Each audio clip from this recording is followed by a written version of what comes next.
Hello, I'm the Jim Stanham, and today it is story time. Last time, we saw the death of Joseph Stalin and the power struggle that ensued.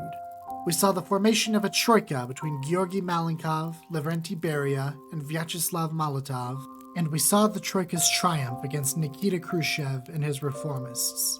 Now, we shall see the aftermath of the power struggle, and find out if the Troika can withstand the test of time. So, have a seat, kids, and let old Jim tell you a story. The story of a red world.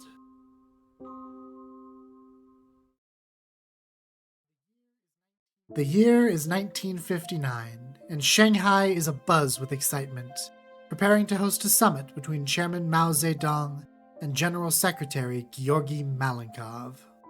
Ever since the communist victory in the Chinese Civil War, Soviet politicians were divided on how to handle relations with the new communist power. Many of the upper echelons of the Soviet government held a frankly chauvinistic viewpoint towards the Chinese, wanting to treat them as they would with East Germany or Hungary, as just another subordinate to the party line in Moscow. However, there were a few who understood the latent power that China possessed, and wanted to treat them as more of a junior partner to the Soviet Union, rather than just another puppet. Crucially, Foreign Minister Vyacheslav Molotov firmly supported this view, seeing China as a beneficial partner in spreading communism worldwide, and worth treating with the proper respect. In return, the Chinese government appreciated Molotov's leading role in Soviet foreign policy, greatly warming relations between the two nations. As one of the three leaders in the Troika governing the Soviet Union, Molotov was able to encourage his vision within the party. Malenkov and Beria were not as enthusiastic, but with the political situation stabilized after Khrushchev's failed coup, Malenkov was ready to settle the debates surrounding China. As such, Shanghai was chosen as the location for a grand summit for the Soviets and the communist powers in Asia, with a particular focus between Malenkov and Mao, where the dynamic between the two ascendant communist powers could finally be formalized. Indeed, Mao had much to gain from such an event, hoping to swiftly modernize his country with Soviet aid and assert China's status as a rising star in Asia, rather than the anarchic mess of warlords that it was 20 years ago. Finally, a date was set for the event, February 20th, 1960, and both leaders were eager to show the power of socialist unity. Finally, February rolled around, and the Shanghai summit began, attended by the leadership of China, Korea, Mongolia, North Vietnam, and the Soviet Union. The Chinese put on a grand show, with a massive military parade and boisterous propaganda campaign to display Chinese power. Finally, once the festivities were over, Chairman Mao formally inaugurated the summit. Discussions were held over trade policy and plans for the expansion of communism in Asia, with Mao proving quite tenacious in asserting Chinese equality with the Soviet Union. Notably, despite being foreign minister and one-third of the Troika governing the Soviet Union, Molotov was largely sidelined from these discussions, with Malenkov personally leading the Soviet delegation and taking control of the negotiations. In the end, a series of trade deals was struck, with the Soviets providing their Asian allies with modern industrial machinery and technical expertise in exchange for preferential prices on food imports, as well as promises of mutual military assistance programs in case of conflicts with the West. For both the Soviets and China, these negotiations were a massive success. Malenkov secured the loyalty of the most populous nation on Earth, while Mao successfully asserted China as a power to be respected by their comrades in Moscow. As the summit drew to a close, the socialist powers of Asia stood stronger, but more importantly, stood together. Socialism in Asia was more secure than ever, but to the surprise of many, including Malenkov himself, the communist bloc would gain an unexpected new ally in the Americas: Cuba. Back in January of 1959, the American-backed Cuban dictator Fulgencio Batista was overthrown by a rebel group known as the 26th of July movement, led by one Fidel Castro. That October, the Soviets sent a diplomat, Alexander Alexeyev, to monitor the situation and evaluate the state of affairs in the new Cuban government. Although the movement contained many communists such as Che Guevara and Raul Castro, the group as a whole was not strictly communist, so the Soviet Union paid it little mind. Alexeyev, having personally met with Castro, strongly encouraged Malenkov to reopen official diplomatic relations with Cuba anyway, and this was done by May of 1960. But both the Soviets and Castro wanted to keep their distance from each other, wary of America's response to any formal attempts to bring Cuba into the Soviet bloc. Indeed, Fidel Castro, once securely in power, attempted to negotiate first with the United States, hoping to maintain neutrality in international affairs. However, the Americans refused, and they would soon force Castro's hand. On February 17, 1961, with unofficial U.S. backing, the dissident Cuban general Huber Matos, along with other anti-communist members of the military, attempted to launch an armed uprising to depose Castro and purge the communists in the Cuban government.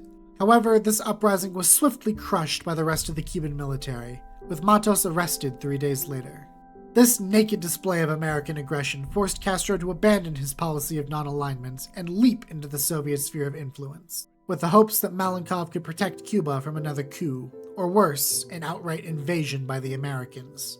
Castro reshuffled his cabinet, formally announcing his government as socialist, and uniting his 26th of July movement with other parties to form the Integrated Revolutionary Organizations, which would later become the Communist Party of Cuba. However, both Castro and Malenkov were worried that a simple defensive treaty would not be enough to deter U.S. President Richard Nixon from further meddling in Cuban affairs. So Malenkov hatched a scheme that, unbeknownst to him, would bring the world to the brink of nuclear annihilation. Over the summer of 1961, Soviet engineers began building a number of missile launch facilities across Cuba, plotting to use Cuba as a base to house nuclear missiles.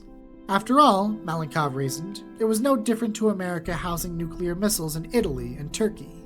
It was Malenkov's hope that the nuclear missiles would be armed and operational before America could find out, making the nuclear buildup fait accompli. However, his hope was misplaced. American reconnaissance planes had spotted the missile launch facilities before most of the nuclear warheads could arrive, and on July 24th, President Nixon announced that he would place the entirety of Cuba under quarantine to prevent nuclear warheads from reaching Cuban soil. Of course, quarantine meant blockade in all but name, because in international law a blockade was an act of war, and therefore would leave no room for negotiation. Malenkov denounced the blockade as an illegal act of piracy, but there was nothing he could do to break the blockade without attacking the US Navy, which would immediately begin World War III. Unbeknownst to Nixon, some nuclear warheads managed to make it to Cuba before the US could set up the blockade, and Castro, fearful of an imminent American invasion, urged Malenkov to launch a nuclear-first strike to break the blockade and annihilate the United States. Naturally, Malenkov refused this request, and for days the United States and the Soviet Union faced off, eyeball to eyeball, on the brink of nuclear war. But in the end, the United States blinked first. On July 26th, the quarantine was in full effect, with American ships patrolling 500 nautical miles off the coast of Cuba. Fearing that they would stop and search every vessel who attempted to cross, Malenkov ordered the remaining ships carrying warheads and other weaponry to return to Europe. However, Malenkov wanted to test the waters with the blockade, so he commanded an oil tanker, Bucharest, which was not carrying any contraband, to continue onwards through the blockade, with specific orders to not respond to American hails or comply with American orders. In the early hours of July 27th, the Bucharest approached the American blockade. What happened next is a blur, with both sides telling contradictory stories, but what is certain is that approximately 7:30 a.m. Eastern Time, the American destroyer USS Gearing fired on and sank the Bucharest, killing over 24 crew members when the oil it was carrying ignited.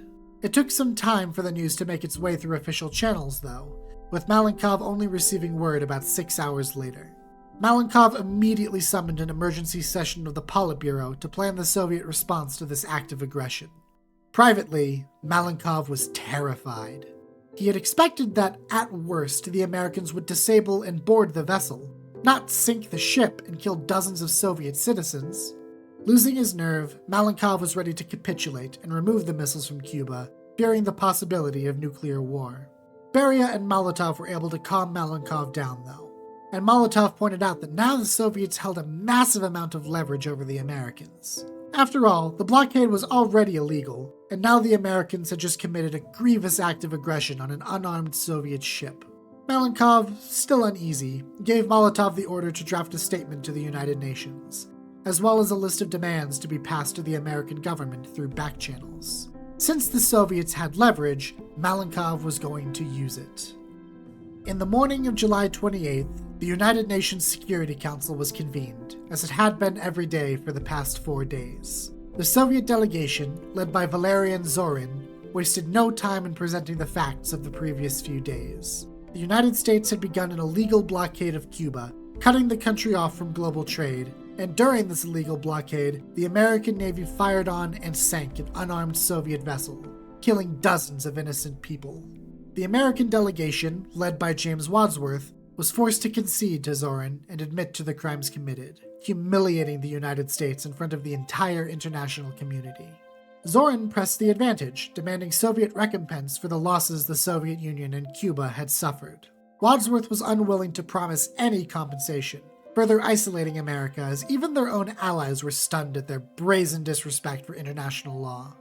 While this circus was continuing at the UN, however, the Nixon administration had received Molotov's demands. The United States must remove all nuclear missiles from Turkey and Italy in exchange for the Soviets removing their missiles from Cuba. Nixon pushed a counterproposal that the Americans could remove their missiles in secret, but Nixon had no real leverage to back the suggestion. On July 29th, Nixon gave in, accepting the Soviet terms in a televised speech. He tried to sell this as a relatively even trade, but everyone knew this was a Soviet victory.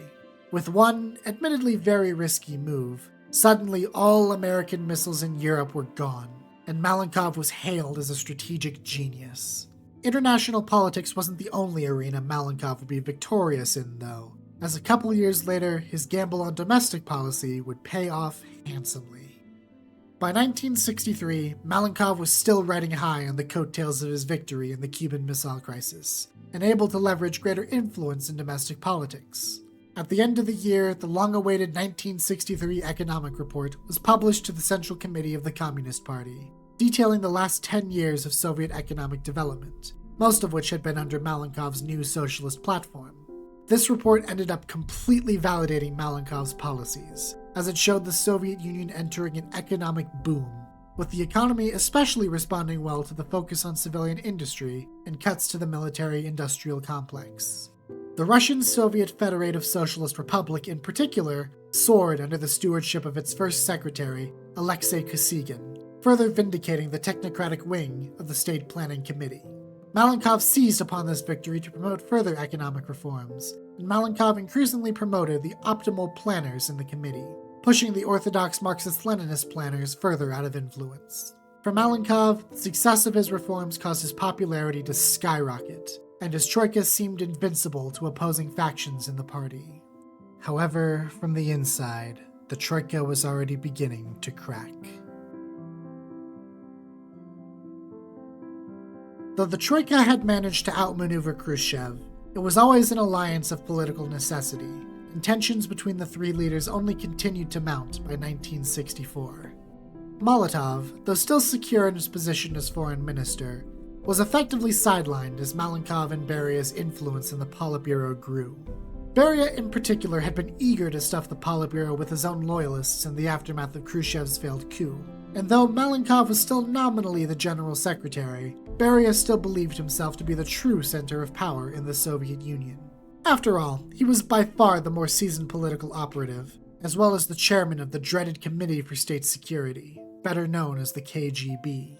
However, Malenkov had matured significantly as a politician in the decades since taking power as first secretary and later as general secretary, and he was not content to live in Beria's shadow. So, in early 1964, he decided to seize the initiative. The elder politicians in the Politburo were encouraged to retire, replaced with many younger faces who were much more loyal to Malenkov. One such new member was First Secretary Kosygin, who became Minister of Finance and was entrusted to carry out Malenkov's economic reforms. This reorganization completely blindsided Beria, who hadn't expected his puppet to so suddenly cut his strings. Suddenly, Beria himself was being marginalized in the Politburo, with many of his political pawns removed from play. Now, though, Malenkov faced a crisis of conscience. Though Beria was now being shunted out of power, Malenkov still felt a sense of loyalty to his comrade after so many years, so he allowed Beria to keep his position as Minister of Internal Affairs. Malenkov, maybe a bit naively, hoped Beria would calmly accept this new state of affairs, but again his hope was misplaced. Now Beria feared that if he did not act soon, he would lose any chance of seizing power. With one swift motion, the balance of power was upended, the Troika was dead, and a new power struggle had begun in the Communist Party. With Malenkov asserting his place at the top of the Soviet hierarchy, he began to chart his own course in domestic policy.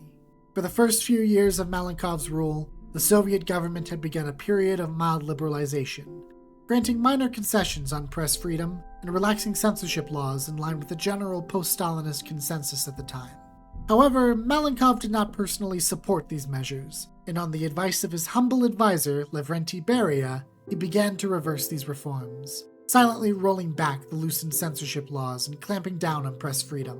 Unwittingly, though, Malenkov was playing into Beria's hands, as the reversal caused popular resentment towards the government to simmer, further threatening Malenkov's position. Finally, that September, Beria made his move. On the 15th of September, 1964, KGB agents under Beria's command revolted against the government, occupying key infrastructure across Moscow, including the recently completed Ostenkino television tower, alongside the Kremlin itself. With the city mostly secured, Beria gave a speech to the people of Moscow, claiming to have acted to stop the return of the Great Terror by a tyrant in waiting, and called upon the people of the city to support the KGB forces. However, they did not succeed in detaining Malenkov, who was tipped off by a KGB whistleblower just minutes before the coup.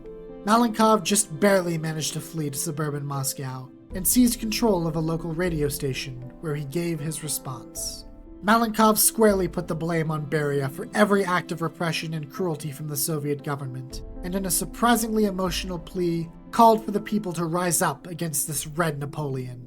Though Beria and his KGB were certainly terrifying, both the Soviet government and the people of Moscow hated them, and quickly picked their side, forming up alongside loyalist forces to drive the KGB out of the city. The fighting was brief, with the unmotivated KGB quickly being routed by the loyalists. Beria himself was captured trying to flee the city, and was put on trial for high treason against the Soviet Union, as well as for his many, many crimes against the Soviet people.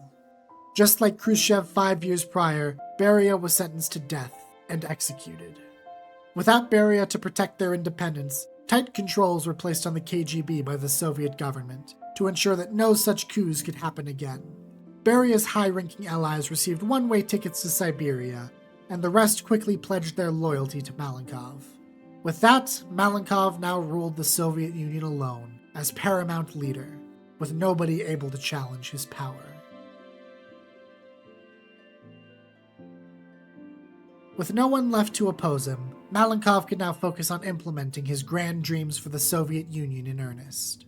In terms of foreign policy, Malenkov was eager to pursue his ideals for détente with the West, but escalating conflicts in the developing world forced Malenkov to act more directly to oppose America's influence, especially in Vietnam.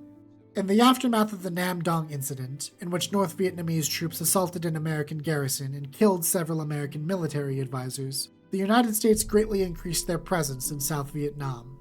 In response to this, Malenkov sent advisors and equipment to the North Vietnamese, though not to the extent Stalin had in Korea back in the 50s.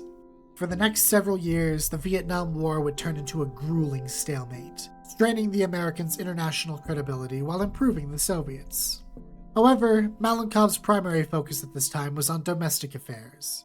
Though his economic reforms heavily favored the technocratic wing of the party, he was still ideologically in line with Stalin and believed firmly in his draconian censorship laws.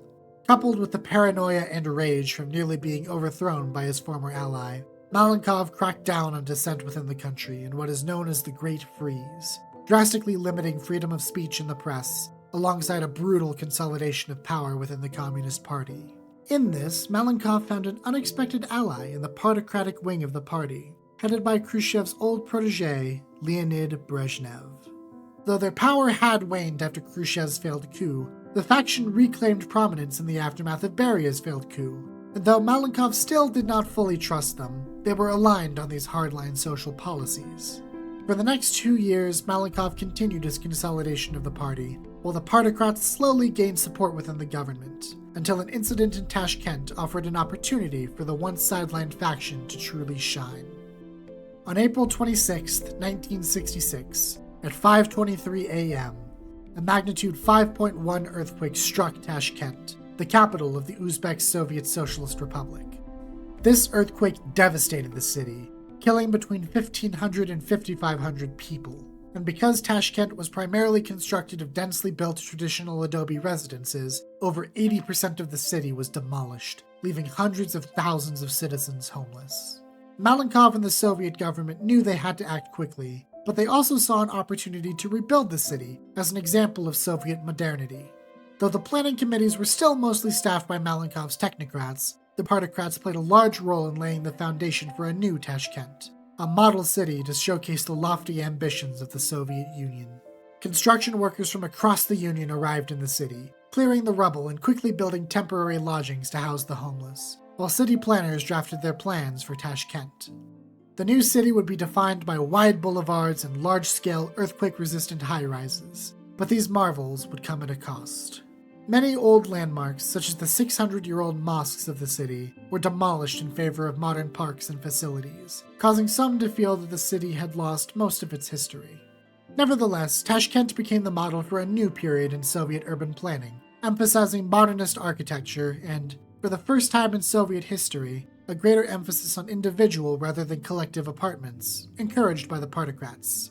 Malenkov received much praise for his handling of the crisis and would continue governing in peace as the partocrats slowly increased their power in the government.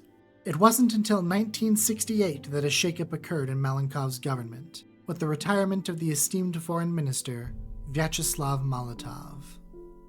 Molotov, though still well respected both nationally and internationally, was beginning to slow down by 1968 due to his old age and declining health. With some encouragement from the General Secretary, Molotov quietly resigned from his position, taking up a more humble role of an elder statesman in the Politburo.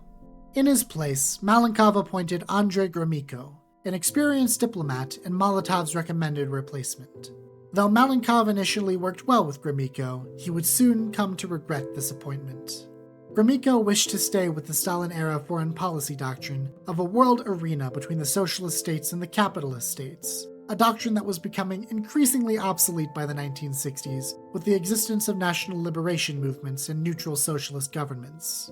This caused significant friction with Malenkov, who wished to modernize Soviet foreign policy. But Malenkov was unwilling to fire Gromyko, as he was still a skilled foreign minister, and Malenkov didn't wish to make more enemies in the Politburo.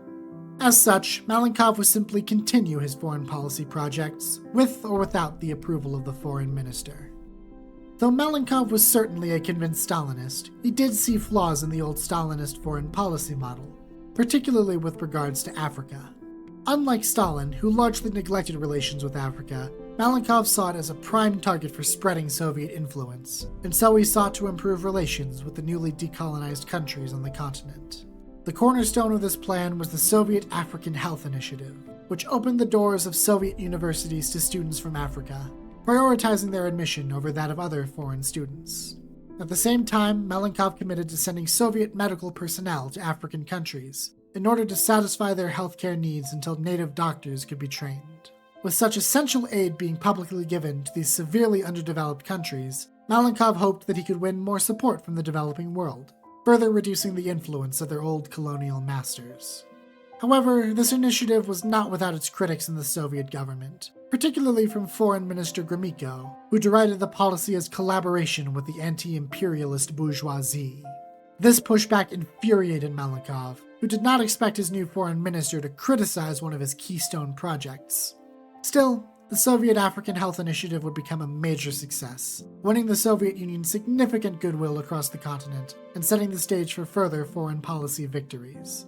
Despite his row with his foreign minister, Malenkov was eager to capitalize on his success with an even grander scheme. After the Comintern was dissolved in 1943, the official coordinating body of the Communist parties of Europe was the Information Bureau of the Communist and Workers' Parties, better known as Cominform. However, this body had been rendered increasingly irrelevant, first by the expulsion of Yugoslavia, and then by the communist victory in the Chinese Civil War, expanding communism outside of Europe. After Joseph Stalin's death in 1953, Cominform was made further obsolete when Malenkov created the Warsaw Pact, and though the body was still extant by 1969, nobody paid it much mind. However, as the United States continued to burn its credibility in the Vietnam War, the Soviet Union was looking increasingly respectable on the world stage, and Malenkov saw an opportunity to transform the remnants of Cominform into something more forward-thinking. On May Day, 1969, Cominform was officially dissolved, replaced by a new organization, the International Socialism Committee. Unlike the Europe-focused Cominform, the ISC was intended to coordinate the activities of all the communist parties in the entire world. Taking inspiration from the failings of the Comintern and Cominform, the ISC was a more structured organization, to which communist parties from all across the world could send a permanent representative.